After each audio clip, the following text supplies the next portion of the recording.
Hello दोस्तों, मैं अभिषेक आर्य आज आपको कुछ नया इन्फॉर्मेशन दूंगा रिलेटेड टू इंडिया।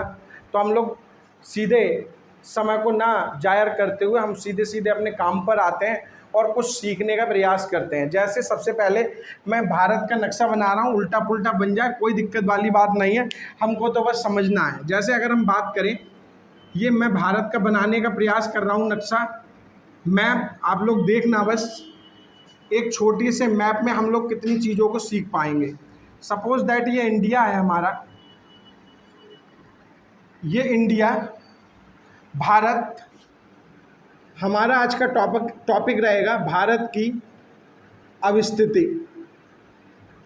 भारत की अवस्थिति कि भारत की अवस्थिति क्या है। ये भारत है और बच्चों यहाँ पर अगर हम देखें तो ये हमारा ग्लोब है, पृथ्वी है ये हमारी। इस पृथ्वी के बीच से एक रेखा जाती है, उस रेखा को हम लोग भूमध्य रेखा कहते हैं, इक्वेटर लाइन कहते हैं, 0 डिग्री विषुवत रेखा कहते हैं इसी लाइन को।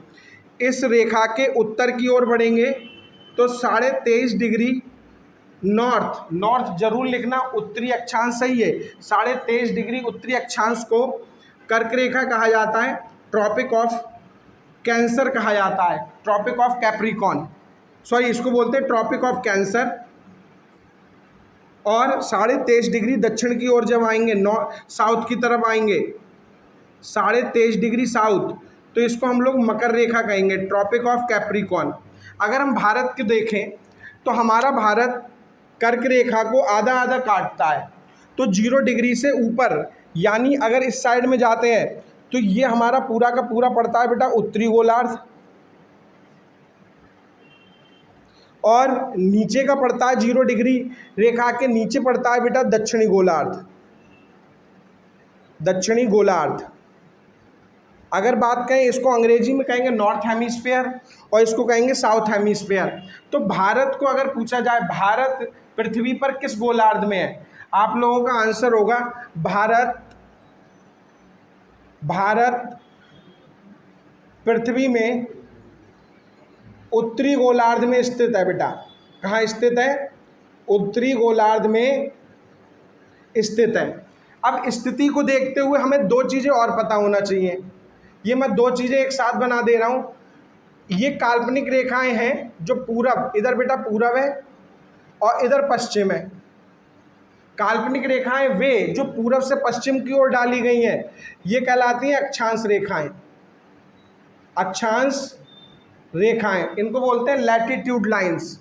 और जो उत्तर से दक्षिण की ओर डाली गई हैं, यह है बेटा उत्तर और यह है बेटा दक्षिण, इनको बोलते हैं देशांतर रेखाएं, लॉन्गिट्यूडनल लाइंस, देशांतर रेखाएं। अगर हम बात कर रहे हैं भारत की अवस्थिति की, तो हमको भारत का अक्षांशीय विस्तार और देशांतरी विस्तार दोनों पता होना चाहिए। तो देखो, मैं आपको बताने का प्रयास कर रहा हूँ, भारत का जो विस्तार है वो 0 डिग्री से ऊपर की ओर है, यहाँ पर है लगभग। तो आप लोग यहाँ पर कहेंगे 8 डिग्री 4 मिनट उत्तरी अक्षांश पर भारत स्थित है, और ऐसे ही बढ़ते जाएंगे तो यहाँ तक लगभग 37 डिग्री 6 मिनट उत्तरी अक्षांश तक भारत की अवस्थिति रहेगी। ऐसे ही अगर हम देखें और काटने का प्रयास करें इसे, तो इस साइड के जितने भी देश होंगे वो पूर्व के, और इस साइड के जितने भी देश होंगे वो पश्चिम के कहलाएंगे। और हम भारत को देखें तो भारत पूर्व में स्थित है। तो बच्चा देशांतरी विस्तार अगर देखेंगे तो इस साइड में आएगा 68 डिग्री 7 मिनट पूर्वी देशांतर, और यहाँ से अगर जब हम यहाँ जाएंगे, पूर्व में जाएंगे, तो 97 डिग्री 25 मिनट पूर्वी देशांतर। ये भारत का क्या हो जाएगा बेटा? विस्तार हो जाएगा। तो आपको एक बात पता चली, भारत का विस्तार 2 तरीके से पढ़ा जाएगा। अगर आपसे पूछ ले भारत का अक्षांशीय विस्तार कितना है, भारत का अक्षांशीय विस्तार अगर आप लोग देखना चाहो तो ये देख सकते हो, 8 डिग्री 4 मिनट से 37 डिग्री 6 मिनट, 8 डिग्री 4 मिनट से 37 डिग्री 6 मिनट उत्तर, 37 डिग्री 6 मिनट उत्तर तक है। और अगर हम बात करें देशांतरी विस्तार की, देशांतरी विस्तार, तो हम लोग बता सकते हैं यहाँ पर 68.60 डिग्री से 68 डिग्री 7 मिनट से 97 डिग्री 25 मिनट पूर्वी इसका देशांतरी विस्तार होगा। अगर मैं बात करूं भारत की उत्तर से लेके दक्षिण तक अगर मैं चलता हूं तो ये भारत की लंबाई हो जाएगी बेटा, और ये लंबाई होगी 3214 किलोमीटर। अगर मैं पूरब से पश्चिम की ओर चलता हूं तो बच्चा ये हमारी चौड़ाई होगी, और भारत की चौड़ाई होगी 2933 किलोमीटर। तो आपसे पूछा जाए भारत का क्षेत्रफल कितना है, ये कई बार प्रश्न आ चुका है। भारत का क्षेत्रफल है 32,87,263 वर्ग किलोमीटर, या हम शॉर्ट में इसको कहें तो 32.8 लाख वर्ग किलोमीटर भी इसको कह सकते हैं। 32.8 लाख वर्ग किलोमीटर भी कह सकते हैं। अब हमको जानने का ज़रूरी है कि भारत के, इसको मैं मिटाल देता हूँ, यह हमारे किसी काम का है नहीं अब, तो इसको मिटाल के मैं और आगे की चीज़ें बताता हूँ। बहुत कम समय में मैं आपको पढ़ाने का प्रयास कर रहा हूँ।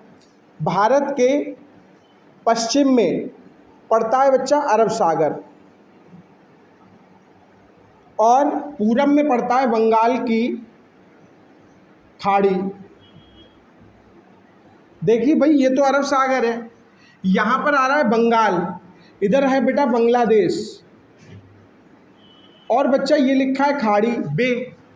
तो खाड़ी का मतलब होता है एक ऐसा जल जो तीन ओर से स्थल से घिरा हो, एक ऐसा जलराशि, ऐसी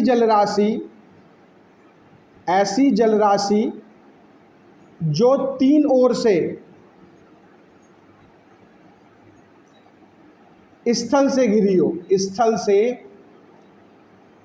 घिरी हो, इसको बेटा हम लोग कहते हैं खाड़ी। अब आपसे पूछा जाएगा अरब सागर में भारत के कौन से द्वीप हैं, तो अरब सागर में कौन सा द्वीप है, और आपसे पूछा जाएगा बंगाल की खाड़ी में कौन सा द्वीप है।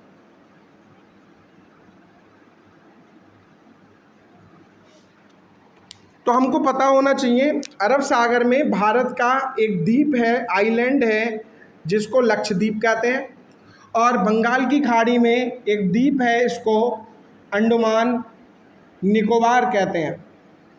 आपसे पूछा जाए द्वीप क्या होता है, द्वीप आइलैंड ऐसा स्थल होता है जो चारों ओर से जल से घिरा होता है। ऐसा स्थल खंड जो चारों ओर से जल से घिरा है, उसे बेटा क्या कहते हैं, द्वीप। तो ये चारों ओर से जल से घिरे हैं, चारों तरफ जल है, लक्षद्वीप, अंडमान निकोबार। तो ये कुल हमारी टेरिटरी है। अरब सागर में लक्षद्वीप और बंगाल की खाड़ी में अंडमान निकोबार। हम चारों तरफ के राज्य और केंद्र शासित प्रदेश भी देख लेते हैं। यहाँ पर बेटा जम्मू कश्मीर पड़ेगा, ये केंद्र शासित प्रदेश है।